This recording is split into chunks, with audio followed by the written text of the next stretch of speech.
ఓం నమో నారాయణాయ నమశివాయ. మహాభారతంలో వనపర్వంలో వచ్చే ఉపపర్వాలలో ఈరోజు వచ్చేసి తీర్థయాత్ర పర్వం. ఇందులో మొత్తం 77 అధ్యాయాలు ఉంటాయి. అస్త్ర విద్యను పొందడానికి అర్జునుడు కామ్యక వనం నుండి వెళ్ళినప్పటి నుండి పాండవులు విచారంతో ఉన్నారు. ఒకరోజు నారద మహర్షి అక్కడికి వచ్చాడు. అతిథి మర్యాదలు కూడా అన్నీ అయినాయి. ఆ తర్వాత యుధిష్ఠిరుడు ధర్మరాజు నారద మహర్షిని తీర్థయాత్ర ఫలం గురించి అడిగాడు. అప్పుడు మహర్షి ఏం చేశాడంటే పులస్తని ద్వారా భీష్ముడు పూర్వం విన్నటువంటి తీర్థయాత్రల యొక్క మహత్యాన్ని నారదుడు వారికి వినిపించాడు.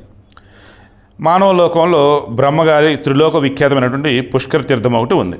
అంటే ముల్లోకాలలో కూడా గొప్ప పేరున్నటువంటి ఒక తీర్థం ఉంది. అది ఏంటి అన్నప్పుడు అందులో ఏకంగా భాగ్యవంతులు మాత్రమే ప్రవేశించగలరు. ఆ పుష్కర తీర్థం వచ్చేసి 3 లోకాల్లోనూ 3 కాలాల్లోనూ 10,000 కోట్ల తీర్థంలో నివాసం ఉంటాయి. ఆ ఒక్క తీర్థంలో 10,000 కోట్ల తీర్థంలో ఉంటాయట.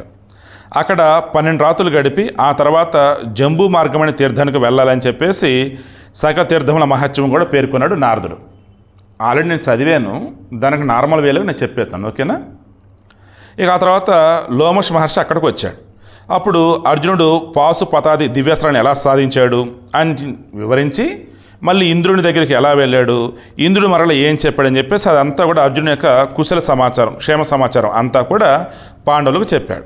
పాండవులు అదంతా విని సంతోషించారు. ఇక తీర్థయాత్రలకు బయలుదేరినటువంటి వాళ్ళు నైమిషారణ్యం, గోమతి మున్నగు తీర్థములకు వెళ్ళి అక్కడ నుండి ప్రయాగ, గయ తీర్థానికి కూడా వెళ్ళారు. గయ నుండి అగస్త్యాశ్రమం చేరారు. అక్కడ ధర్మరాజు ప్రశ్నకు బదులుగా లోమషుడు అగస్త్యముని యొక్క వాతాపజీర్ణ వృత్తాంతాన్ని కూడా చెప్పున్నాడు. జీర్ణం వాతాపజీర్ణం అంటారు. అదో పెద్ద కథ, చాలా బాగుంటుంది, వచ్చినప్పుడు మాట్లాడుకుందాం. ఇక వజ్రాయుధం కోసం దదీచి మహర్షి తన వెన్నెముకనివ్వటం, వృత్రాసుర వధ, వింధ్య పర్వతం పెరగకుండా అగస్త్యుడు నిలుపుదల చేయటం. అంటే ఆ వింధ్య పర్వతం పెరుగుతుంటే దాన్ని ఆపేస్తాడు అగస్త్యముని. ఇక అగస్త్యుని యొక్క సముద్రపానం, అంటే సముద్రం మొత్తం తాగేస్తాడు అగస్త్యుడు. సగరపుత్రుల యొక్క ఉత్పత్తి, ఋష్యశృంగ వృత్తాంతం మొదలైనవన్నీ కూడా వివరించాడు. ఆ తర్వాత ధర్మరాజు పాండవులతో పాటు కౌశిక, గంగ, వైతరణి మున్నగు నదులను దర్శించాడు. ఆ తర్వాత వారు మహేంద్ర పర్వతం చేరి ఆ రాత్రి అక్కడ గడిపారు. పరశురామ సేవకుడైనటువంటి అకృత వ్రణుడు పరశురాముని మహత్స్యపూర్ణ కర్మలను ధర్మరాజుకు వినిపించాడు. అక్కడ నుండి పాండవులు ప్రభాస తీర్థానికి వెళ్ళారు. సో ప్రభాస్ పేరు చాలామందికి తెలియదు అంటారు కదా. ప్రభాసం అన్నప్పుడు ఒక తీర్థానికి సంబంధించిన పేరు.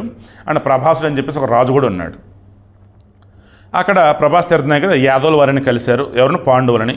ఇక తీర్థయాత్రల సమయంలో ద్రౌపది అలసిపోయి మూర్చపోయేది. యుధిష్ఠిరుని ఆదేశం అనుసరించి భీముడు తన కొడుకైనటువంటి ఘటోత్కచుని స్మరించాడు. తండ్రి ఆదేశం ప్రకారం ఘటోత్కచుడు తల్లి ద్రౌపదిని, మిగిలిన రాక్షసులు పాండవులను తమ తమ భుజాలపై కూర్చుండబెట్టుకుని తీసుకువెళ్ళేవారు. ఘటోత్కచుడు, మిగతా రాక్షసులు వీళ్ళంతా శక్తివంతులుగా ఉంటారు కాబట్టి అలసిపోయినటువంటి వీరందరూ కూడా వాళ్ళ భుజాలపై తీసుకెళ్లేవాళ్ళు. వారు బదరికా వనం చేరుకున్నారు. ద్రౌపది కొరుగుపై భీముడు సౌగంధిక పుష్పాలు తీసుకుని రావడానికి బయలుదేరాడు. సౌగంధిక పువ్వులు అడవులోకి వెళ్ళాడు. ఆ సమయంలో భీముడు హనుమంతుని చూచాడు. ఇక సౌగంధిక వనమున రాక్షసులను ఓడించి భీముడు సౌగంధిక పుష్పాలను తీసుకువచ్చాడు. మరల హనుమంతుడికి భీముడికి మధ్య ఆ ఎపిసోడ్ చాలా బాగుండిద్ది, అది కూడా మాట్లాడుకుందాం. ఇక సౌగంధిక పుష్పాలు తీసుకొచ్చాడు కదా. ఆ తర్వాత ఆకాశాన్ని అనుసరించి పాండవులు బదరి అనే పేరుతో ప్రసిద్ధి చెందినటువంటి నరనారాయణ స్థానానికి చేరారు. బదరీవనంలో నరనారాయణ స్థానం అంటే వాళ్ళ ప్లేస్ నరనారాయణకు సంబంధించి వాళ్ళు అక్కడికి వెళ్ళారు. ఎవరు? ఆశీర్వాణి అంటే ఆకాశవాణి చెప్తే. ఇక రేపు 8, 9, 10, 11 ఈ ఉపాధ్యాయుల గురించి రేపు మాట్లాడుకుందాం.